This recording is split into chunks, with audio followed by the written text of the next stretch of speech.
అందరికీ నమస్కారం. Welcome to Sandhya kitchen India. ఈరోజు మనం ప్రపంచంలో అత్యంత ప్రసిద్ధిగాంచిన వంటకం చేసుకుందాం. దీనిని వద్దనే వారెవ్వరూ ఉండరు. అది ఏంటంటే బిర్యానీ. ఆలస్యం ఎందుకు, ఇక చేసుకుందాం రండి. చికెన్ మ్యారినేషన్ ప్రాసెస్ చూద్దాము.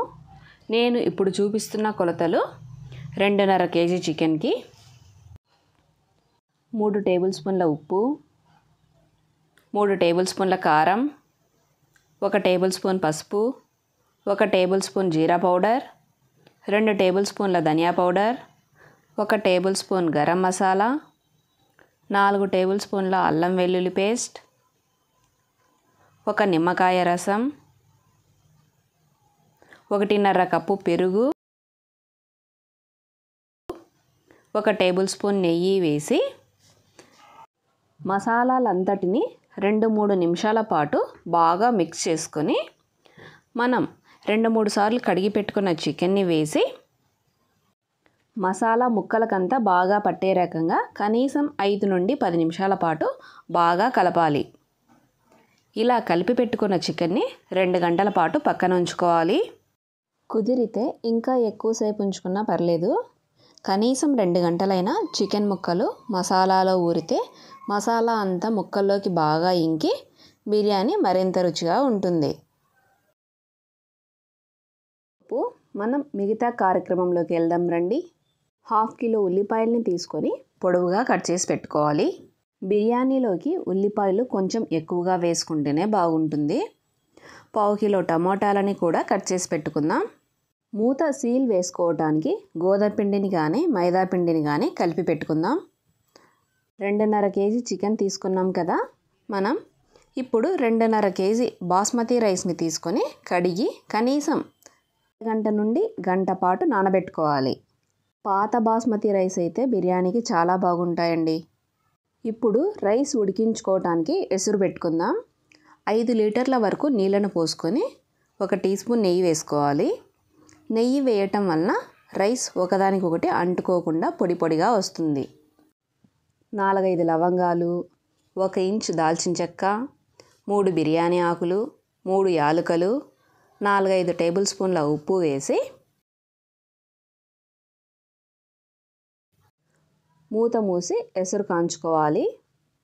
మరోవైపు అడుగు మందంగా ఉన్న వెడల్పాటి పాత్ర పెట్టి 150 ml వరకు ఆయిల్ వేసి హీట్ అయ్యాక 2 బిర్యానీ ఆకులు, 1 మరాఠీ మొగ్గ, 1 అనాస పువ్వు, 2 యాలకులు, 4-5 లవంగాలు, 2 ఇంచుల దాల్చిన చెక్క, 7 పచ్చిమిరపకాయలు వేసి కాస్త వేగనివ్వాలి.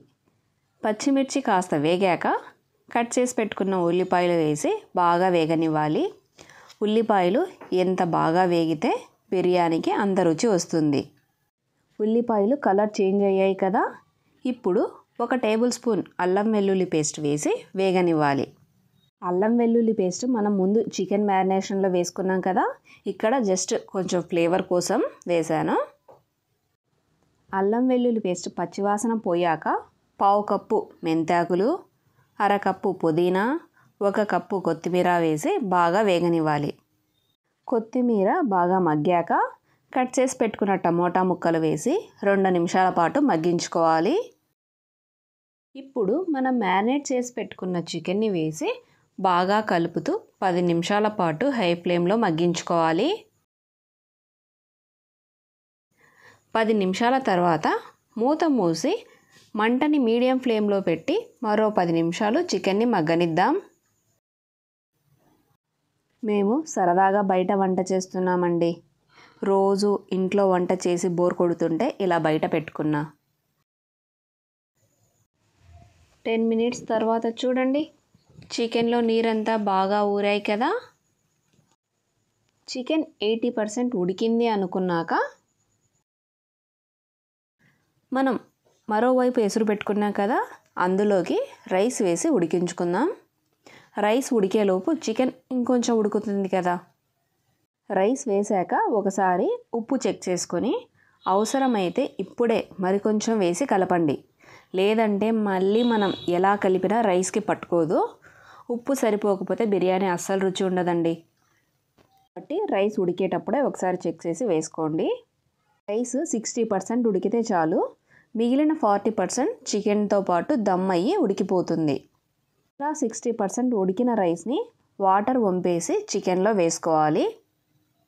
నేనైతే చిల్లులు గిన్నెలో వేసి మొత్తం ఒకేసారి వేస్తున్నానండి.